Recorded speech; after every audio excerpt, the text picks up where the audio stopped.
गोस्वामी तुलसीदास के एमसीक्यू वाले इस वीडियो में आपका स्वागत है प्यारे बच्चों। चलिए शुरू करते हैं प्रश्न संख्या 1। जैसा कि मैंने पिछले वीडियो में कहा था, देखिए पहला प्रश्न कहता है विद्यार्थियों कि जो बिलो की अनुचित कहेऊ क्षमहु महामुनि धीर, इस पंक्ति में लक्ष्मण का परशुराम के प्रति भाव प्रकट हुआ है। कौन सा मनोभाव प्रकट हुआ है? 4 विकल्प दिए हैं।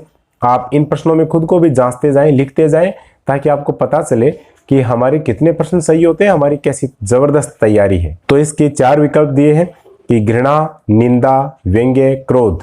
कौन कौन से मनोभाव हैं? तो इनमें एक मनोभाव होगा, आप पहचान कर चुके होंगे कि इसमें लक्ष्मण कह रहे हैं परशुराम जी से कि यदि मैं आपको अनुचित कह रहा हूं, यदि अब भी आपको देखने में अनुचित लग रहा है, तो हे महामुनि, हे धैर्यवान मुनि, क्षमहु, आप मुझे क्षमा कीजिए। तो देखिए इसमें क्या है, वास्तव में वे क्षमा नहीं मांग रहे हैं, वे उनके ऊपर व्यंग्य कर रहे हैं। तो बच्चों इसमें होगा गै, व्यंग्य। और प्रश्न संख्या 2 कहता है कि अलंकार संबंधित सही विकल्प है।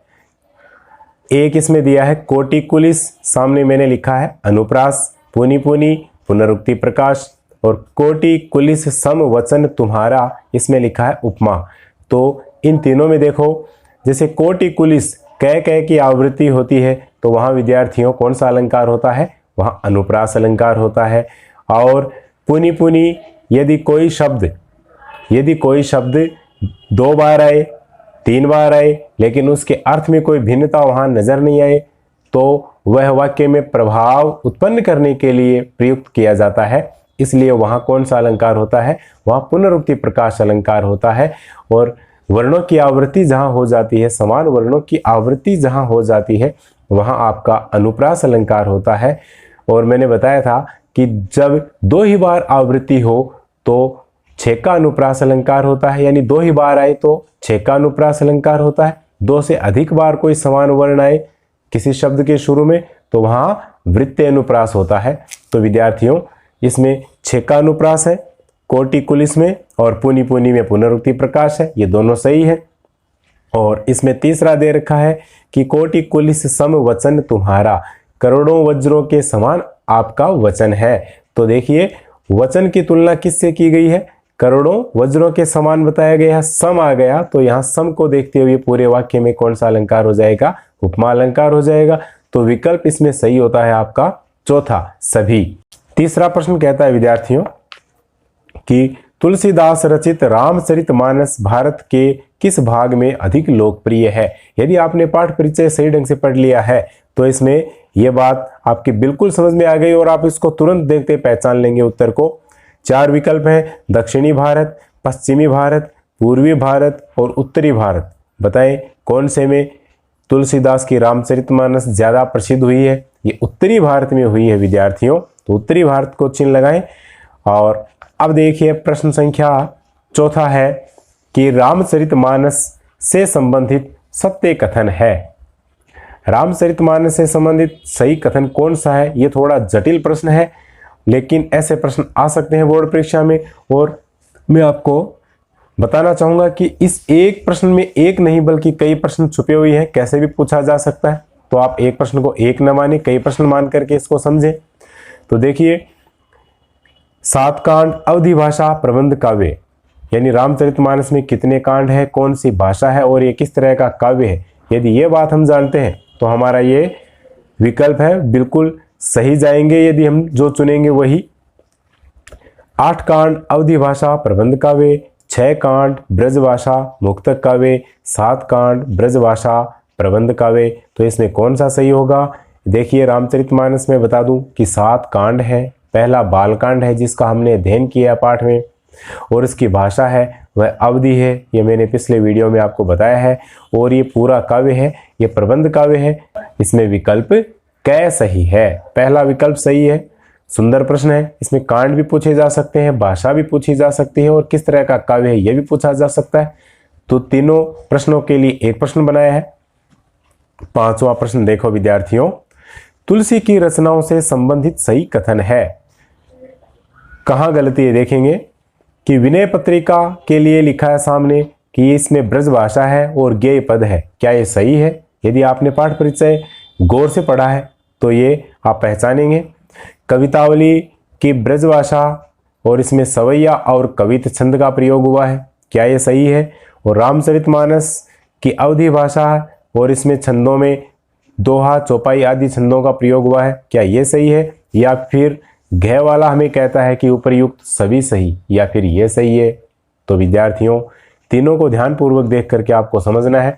और अंत में मैं बता दूं आपको कि इसमें घ वाला सही है, क्योंकि इन तीनों के लिए जो सामने बातें लिखी है ये इनकी विशेषताएं हैं। तो इन रचनाओं को आप ध्यानपूर्वक याद रखना। ये उपर्युक्त सभी सही, यही विकल्प सही है, घ। छठे प्रश्न में चले। छठा प्रश्न कहता है विद्यार्थियों कि व्यंग्योक्ति का विच्छेद करके संधि का नाम बताएं।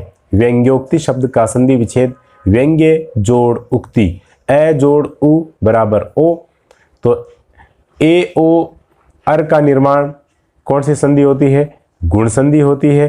तो विद्यार्थियों, व्यंग्य जोड़ उक्ति पहला विकल्प नहीं है, यह भी गलत है। व्यंग्य जोड़ उक्ति दूसरा विकल्प है, सामने लिखा है गुण स्वर संधि और इसमें उक्ति में उ छोटा आएगा, तो ये विकल्प इसमें पूरी तरह से सही है। तो व्यंग्य जोड़ उक्ति, ख वाला विकल्प सही हुआ। और व्यंग्य जोड़ ओक्ति नहीं होता है और कोई नहीं वाला भी नहीं है, तो इसमें ख विकल्प सही है। प्रश्न संख्या अगला लेते हैं, ये देखिए प्रश्न संख्या 7। राम लक्ष्मण परशुराम में समास है। बहुत अच्छा प्रश्न है व्याकरण की दृष्टि से कि इन तीनों के नाम के बीच में एक एक चिन्ह लगा हुआ है, बाकी का सा निशान, इसको हिंदी में क्या कहते हैं विद्यार्थियों? यदि आपको ध्यान में नहीं है तो बताऊं कि इसको व्याकरण की भाषा में योजक चिन्ह कहते हैं। ये कौन सा चिन्ह है? ये योजक चिन्ह है, समास चिन्ह है। तो इसका प्रयोग होने पर ज्यादातर या तो द्वंद्व समास होता है या फिर आपका कौन सा समास होता है, या फिर होता है विद्यार्थियों आपका तत्पुरुष समास भी हो सकता है। लेकिन यहाँ पर राम और लक्ष्मण और परशुराम विग्रह करेंगे तो ये होगा। तो इसमें कौन सा समास होगा? और का प्रयोग होने पर कौन सा होता है बताएं? द्वंद्व होता है, द्विगु होता है, कर्मधारय होता है, या फिर बहुव्रीहि होता है। तो और का प्रयोग होने पर विद्यार्थियों द्वंद्व समास होता है। इसमें विकल्प सही हुआ अपना क। तो ये हुआ 7 का प्रश्न। अब देखते हैं प्रश्न संख्या 8। 8 का प्रश्न है कि राम लक्ष्मण अपने गुरु विश्वामित्र के साथ सीता फिर खाली स्थान में पहुंचे, रिक्त स्थान में कौन सा शब्द आएगा? स्वयंवर पहला, स्वयंवर दूसरा, स्वयंवर तीसरा या स्वयंवर चौथा? देखो स्वयंवर शब्द लिखने में भी ये मैंने अपनी कम्युनिटी में भी डाला है।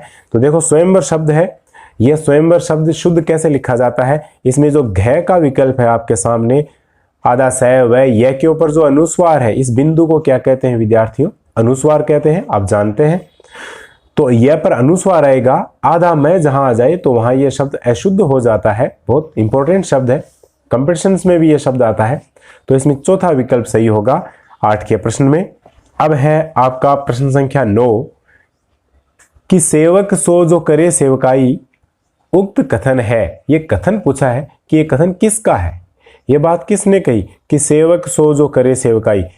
गुरुजी विश्वामित्र का, जनक का, राम का, या फिर परशुराम जी का? बताएं इन चारों में से ये किसका कथन है? ये विद्यार्थियों की यह बात कौन कहता है कि सेवक तो वह होता है जो करे सेवकाई, जो सेवा कार्य करे, है ना, शत्रु का सा कार्य करके दुश्मनी न करे। यह बात किसने कही? आप जान गए होंगे, पाठ आपने जरूर सुना होगा। मैंने यह सारी बातें उस पाठ में बताई है। अर्थ बताते समय मैंने गहराई से आपको इसमें स्पष्टीकरण दिया है। तो देखो ये कथन है विद्यार्थियों परशुराम जी का।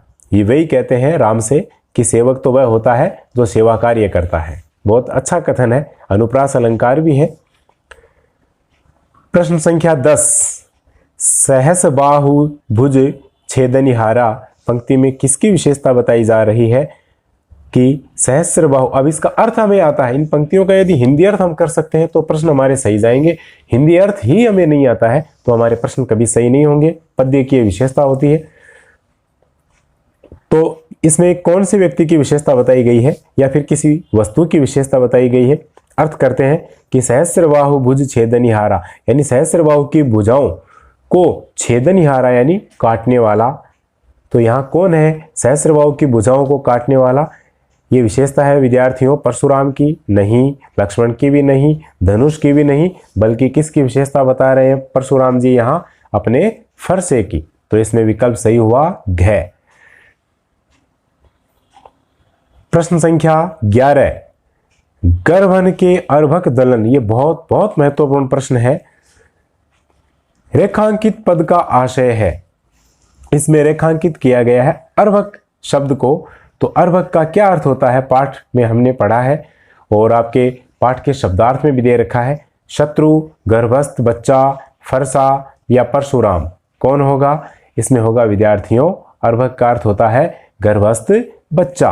अब लेते हैं प्रश्न संख्या 12 का। विश्वामित्र के लिए अन्य नाम इस प्रसंग में आए हैं वे हैं। हमें उन नामों को छांटना है जो विश्वामित्र जी के लिए तुलसीदास जी ने इस पाठ में, इस बालकांड के हिस्से में प्रयोग में लिए हैं, प्रयुक्त किए हैं।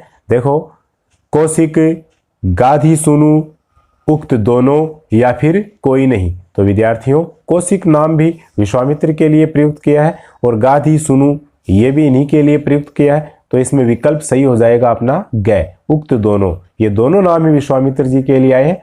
आपके बोर्ड परीक्षा में एक नाम को लेकर के भी प्रश्न आ सकता है और दोनों नाम को साथ लेकर भी प्रश्न आ सकता है, इसलिए मैंने दोनों नाम इसमें एक साथ डाल दिए हैं ताकि आपके याद हो, तैयारी अच्छी हो। 13वां प्रश्न कहता है, हमरे कुल इन पर न सुराई। लक्ष्मण के अनुसार रघुकुल में किन पर वीरता नहीं दिखाई जाती? ये भी बड़ा महत्वपूर्ण प्रश्न है। ये छोटे प्रश्नों में भी आ सकता है, लिखित रूप में भी उत्तर लिया जा सकता है और यह बहुविकल्पात्मक में भी पूछा जा सकता है। तो किन चारों के ऊपर हमारे कुल में वीरता नहीं दिखाई जाती है? देखते हैं। देवता है ना, इसके लिए सुर प्रयोग किया है। ब्राह्मण, महिषुर, हरिजन, भक्तजन, गाय, गाय या फिर सभी। तो कौन सा होगा? पहचान लिया होगा उन बच्चों ने जिनकी तैयारी जबरदस्त है, जुनूनी है जो बच्चे। विद्यार्थियों इसमें होगा सभी।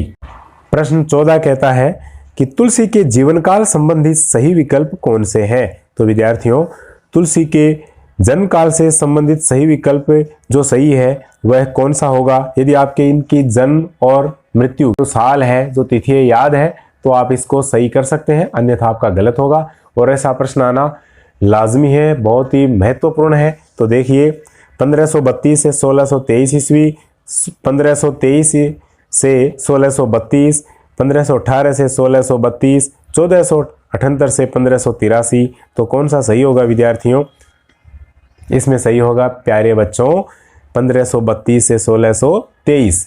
ये इनका जीवन काल रहा है गोस्वामी तुलसीदास जी का। आप कक्षा 10 के विद्यार्थी हैं, अच्छी तैयारी कीजिए और इन एमसीक्यूज को सुंदर ढंग से तैयार करके इस वीडियो को सब्सक्राइब कीजिए, चैनल को सब्सक्राइब कीजिए, लाइक कीजिए और अपने साथियों में इस वीडियो को शेयर जरूर कीजिएगा और अपनी तैयारी जारी रखिएगा। सभी शुभकामनाओं के साथ मिलते हैं अगले वीडियो में। धन्यवाद। जय भारत, जय हिंद।